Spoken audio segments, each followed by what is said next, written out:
Does God let normal, healthy, innocent children die of natural disasters and severe diseases and war? Ultimately, This doesn't disprove that God is disinterested in human affairs. And if he is disinterested in human affairs, why would anybody worship him?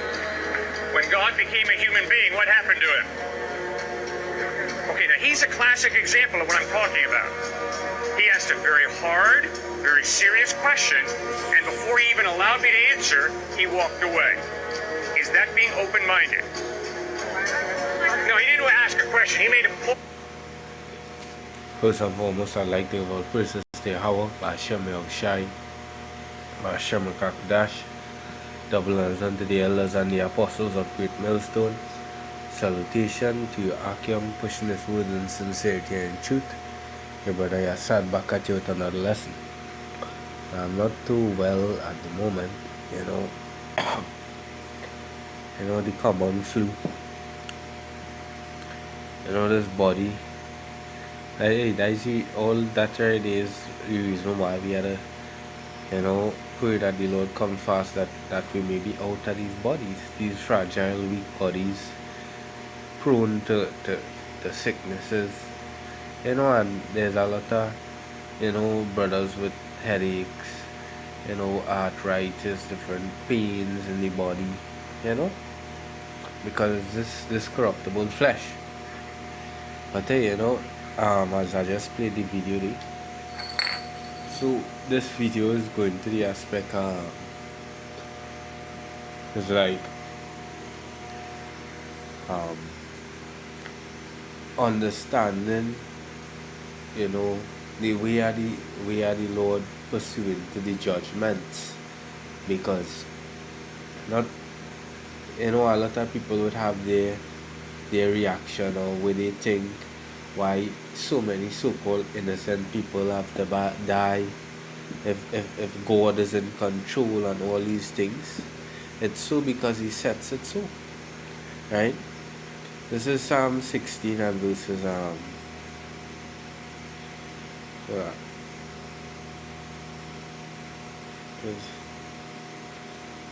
till 9:16. Yeah, this is the book of Psalms 9 and 16. The Lord is known by the judgment which he executeth. The wicked is snared in the work of his own hands.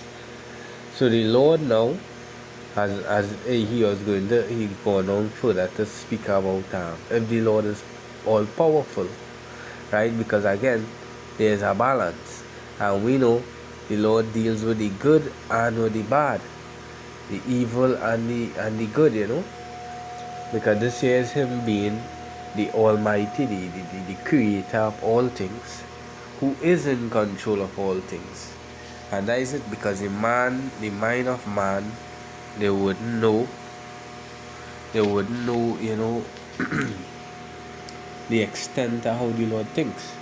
Because first for one, there ain't no innocent people upon the face of the earth, because he mentioned why all these young children, innocent people, had to die of disease and war and these things. But according to the scripture, the book of Job 33,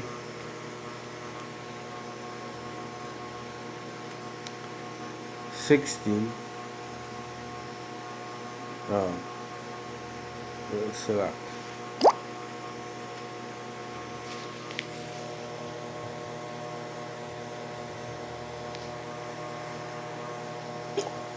Job 4 and 7. It says, remember, I pray thee, whoever perish being innocent, or where would the righteous cut off? Because as we see, you know, there is none that is righteous, right?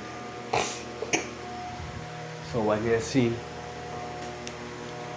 a child gets knocked down by a vehicle, a man decided to go on us, you know, a killing spree, kill children, kill father, kill son, kill mother, everything. These were not innocent people, right? Because as we mentioned, they are spirits of old coming back in this time to face the judgment. And the Lord say he is known by the judgment he executed. Because we know the Lord in control of all these things. Pursuant to basic precepts, Isaiah 45 and 5 going on. I am the Lord and there is none else, there is no God beside me. I gird thee, though thou hast not known me. That they may know from the rising of the sun and from the west that there is none besides me. I am the Lord and there is none else. I form the light and create darkness. I make peace and create evil. I, the Lord, do all these things. Yeah, so this is the Lord in control. He forms the light. He creates darkness. He does make peace. And he does create evil. So when you see these things is happening, it's basically through the Lord. Right? And it's actually his judgment being carried forth. Psalm 68 say, great, the Lord gave the word, and great is the company of them that publish it. Because pursuant to the second Kings with Ahab, it was the prophet saw a council in heaven, concerning angels on the left and angels on the right.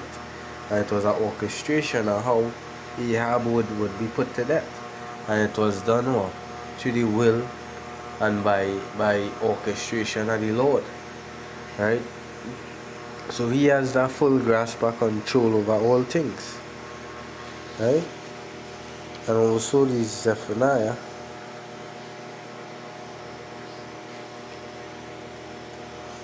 speak about the just Lord is in the midst thereof.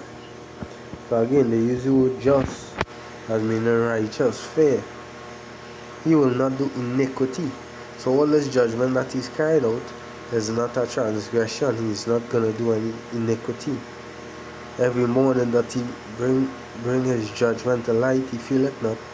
But the unjust know it no shame. Yeah, because, and next thing too, is that those other people, they wouldn't understand judgment.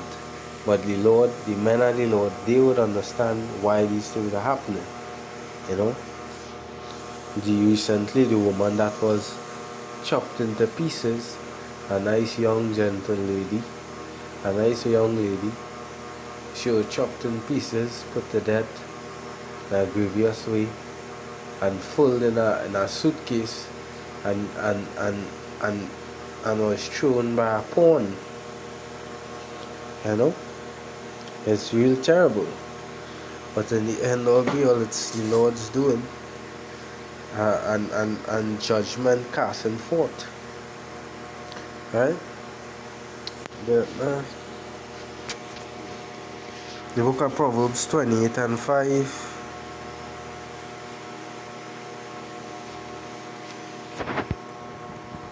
Evil men understand not judgment.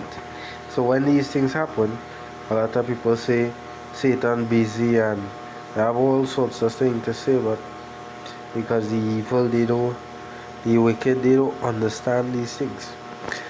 But they that seek the Lord understand all things. So we know, according to the scriptures, the Lord does execute judgment, not concerning the Christianity doctrine of sweet white boy Jesus Christ, who knows not to do evil and is all good and all these things, right? Which he have proven to be no God, right?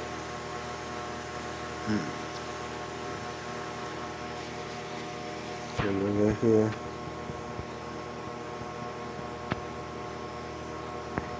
Deuteronomy 32, 39. Because the Lord already said that he already basically set up the He already know and set up the beginning from the end. And he went on, yeah, can do all his pleasures. You know?